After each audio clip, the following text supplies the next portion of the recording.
What's going on, everybody? It's Marco here at Marco's Tech Talk. Today we're going to be unboxing the Corsair H60 water cooler, or liquid cooler, however you want to call it, all in one, from Corsair, like I said.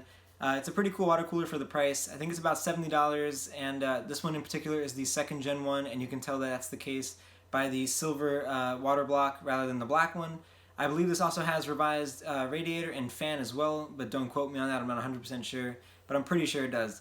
But anyway, guys, aside from all that, we're about to hit 700 subscribers on the channel, which is a really awesome milestone. So go ahead and keep hitting that subscribe button and liking the videos, guys. I really appreciate that. And yeah, guys, without further ado, here's the video.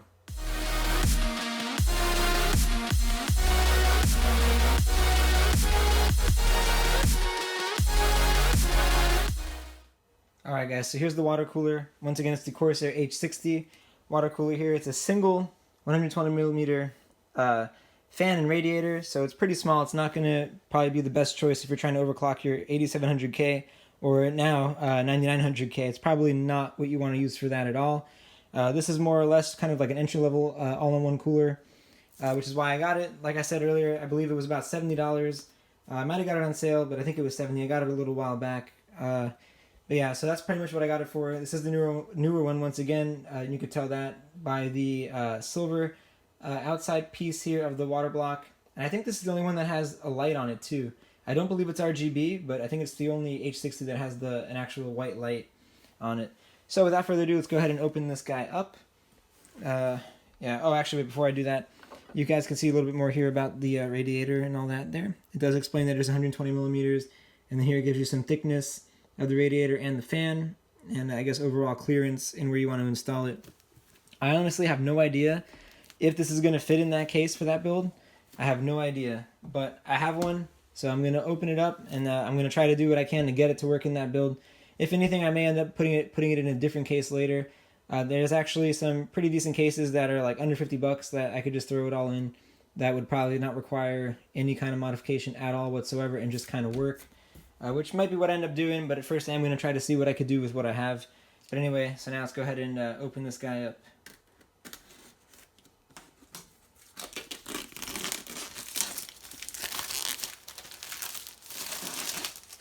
I love Corsair's black and yellow theme they have like on all their product boxes now. It's really cool.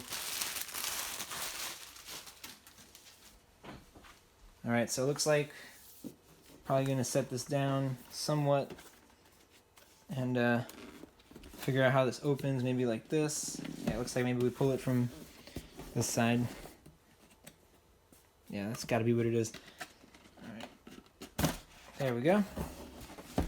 So I'll flip this guy open. And as usual with most products, we are greeted with a warranty guide among probably installation instructions. And that is exactly what this looks like. It is a quick start guide. So that'll give us some info about probably installing it and kind of sort of how to use it overall.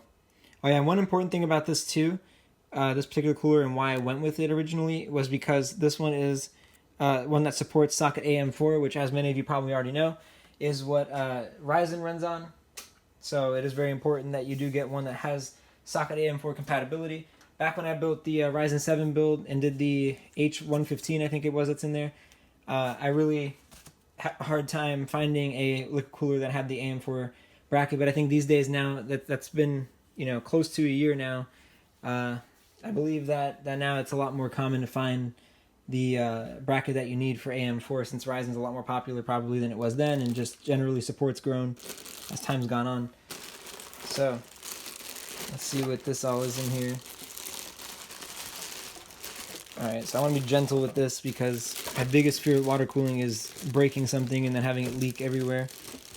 So I'm going to be very gentle with the radiator and the associated fittings. Oh wow, these are some really skinny lines. I was not expecting that at all. Let me just open all this up and clear everything out of the way. Here's our nice 120mm fan. Nice quality looking fan. And this is our bracketry here. And then we've got our hardware down in here. So we have mounting hardware. This looks like our AM4 bracket screws there. And let me show you guys what brackets are in here, because back when I was looking for one, this would have been really helpful for me. So I want to definitely try to help someone out. This is what we get in this one.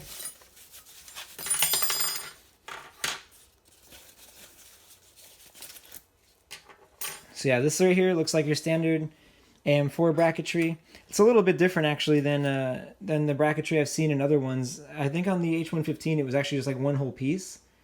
So that's a little bit weird. This must mount differently. I'll have to play around with it and kind of see how that goes. I'm not 100% sure how this is going to work, but nonetheless, this is what comes in it. It's supposed to be AM4 compatible. I hope I'm not wrong, or else this would be pretty unfortunate, because I did buy this quite a while ago. Yeah, so that wouldn't be too exciting. And this looks like your standard Intel adapter here, or rather, Intel bracket here. This is pretty Intel looking to me. So that's going to be that for the bracketry. So we'll move right along now to what's actually in the packaging when it comes to the water pump and the, or the water block, well, water pump as well, and the radiator. One thing that's a little bit disappointing here that I'm already noticing through this plastic, unless I'm just not seeing it quite right yet, is that this has, yeah, that actually is the case. It's kind of annoying. It has the like the old kind of tubes, like the old flex tubes. It's not these new like cloth braided ones, which I don't know if it really makes much of a difference, but I think it looks much better. The cloth braided ones, I think they just look a lot more like, I don't know, cool, I guess. And I thought that these particular ones, like, I don't know, I thought I remember them saying that like they leaked or something, but maybe I'm totally wrong with that. I don't know, because I just know that like some of the original designs from like when AIOs first started coming out, if I remember correctly, looked like this as far as the hose goes. So I'm kind of wondering if this is like an older design, or if this is sufficient for this type of setup with this kind of flow and all that there, because these are definitely skinnier than the ones in the H115. Which again, this isn't made for like, you know, pushing some serious temps. This is just for someone who just wants to say I have a water cooler that was, you know, pretty affordable, and not, it's only like twice the price of like a really good air cooler, which I know, you know, is a lot. But I mean, I guess, you know, if you want water cooling, it's not unobtainable for probably, you know, most PC builders today. So yeah, here we've got a SATA port. A SATA power connector. So I guess this is how it powers the pump.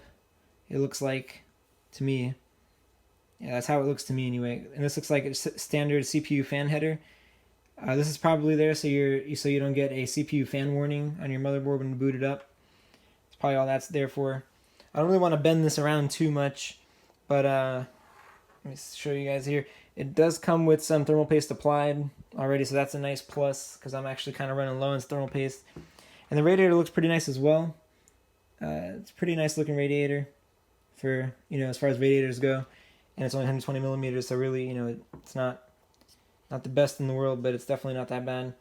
It's interesting how it looks like it comes with the Intel bracketry on this already. It looks like it's already ready to go with that. So I'm not sure if that comes off or what it is that whole situation is there. I'll have to look through the instructions and kind of figure that out as I hopefully get to install this in the very near future. So, yeah, like I said, this is supposed to fit AM4 from my knowledge, from what I read about it. So, yeah, I mean, even on the box, I'll just show you guys real quick just to double confirm with you.